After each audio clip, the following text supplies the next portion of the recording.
La República Aristocrática. La República Aristocrática, también llamada Segundo Civilismo, porque durante esta etapa dentro de la periodización de la República, según Jorge Basadre Groma, el historiador peruano que muere en 1980, eh, sucede durante los años de 1899, casi 1900, hasta 1919. El primero es del gobierno del Barón del Azúcar, del ingeniero Eduardo López de Romaña, y el 19, ya saben, el primer gobierno de Augusto Beleguía. Entonces, ¿por qué se llama segundo civilismo? Es porque gobiernan puros civiles, dejan a un lado a los presidentes militares y se meten aquí, como te dije. El primero es ingeniero, el último no fue un militar, por eso es civilismo. Entonces, ¿qué pasó durante esta república aristocrática o segundo civilismo? La oligarquía, las 40 familias más ricas del Perú, enriquecidas por las consignaciones del guano durante la prosperidad falaz, dominan el territorio.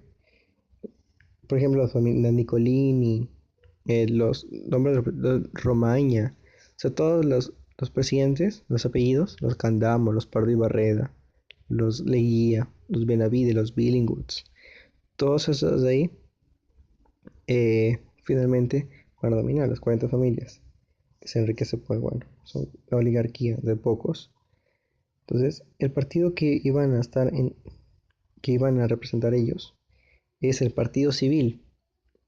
El Partido Civil iba a no solo dominar el poder ejecutivo, como el presidente lo domina, sino que ellos tenían los tres poderes.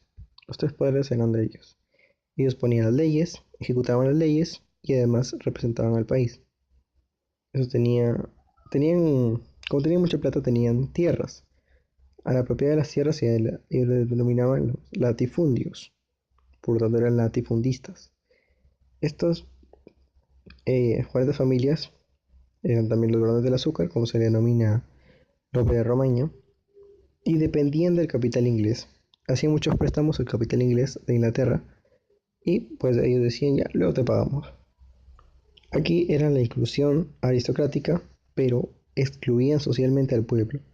El pueblo trabajaba para ellos, pero a ellos no les importaba.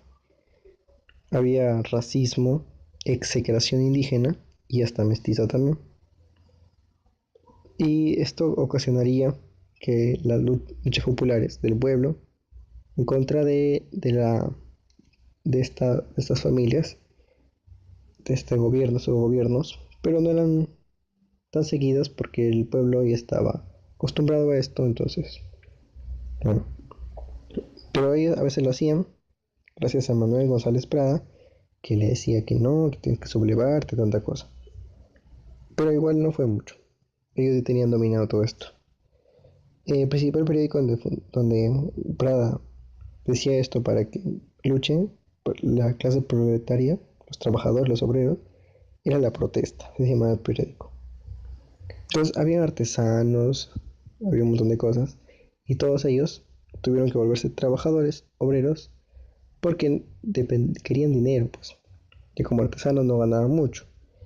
Entonces ellos se van a los puertos, se convierten en comerciantes y dejan este oficio de artesanía. Desaparece, digamos, entre comillas. Ellos trabajaban de 10 a 16 horas casi todo el día y por salarios misérrimos que no cubrían la necesidad de sus familias. Entonces, así es como es. Luego tienes las formas de explotación o de servidumbre de la república aristocrática.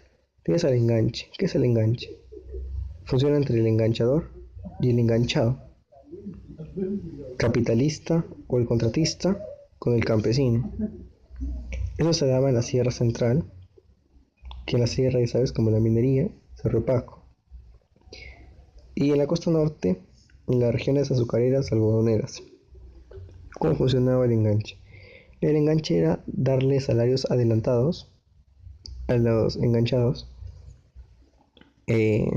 para que les compren algunos productos que ellos vendían y los obligaban a comprar. El dueño les daba adelantos y entonces como no tenía dinero para pagar, le decía, ya no tienes dinero, entonces vas a trabajar para mí permanentemente hasta que acaben tus días, hasta que mueras. Entonces el enganche era eso, dar adelantados para que trabaje para siempre. Yanaconaje viene desde la colonia, se da en la Sierra Sur, Puno, Cusco, Ayacucho, Purímac, y estos trabajaban también de forma permanente casi toda su vida por una parcela campesina llamada Mañay. Entonces le daban la parcela para su consumo, para el consumo familiar, a cambio de que trabaje para sus tierras y produzca. Luego tienes la habilitación y aparece Ramón Fitzcarral, el rey del caucho, que también aparece en las correrías. Eh, Aquí se da un genocidio de indios y aquí también adelantan sueldos. Y lo aquí es siempre está en la selva ya, en Iquitos, en Manaos. Finalmente tienes al correrío, que es una cosa muy mala. Es, es semiesclavista, es brutal e inhumana. Aquí los expedicionarios caucheros iban a la selva del Perú y a la selva de Brasil también, casi igual que el anterior, para capturar a los nativos para que trabajen gratis extrayendo el caucho. El caucho era llevado a Europa porque se iban a preparar los países para la Primera Guerra Mundial y para la Revolución Industrial. Necesitaba materia prima para poder lograrlo. Entonces aquí había persecución de las tribus de la Amazonía para capturar a los habitantes y someterlos a la explotación del caucho sin retribución alguna.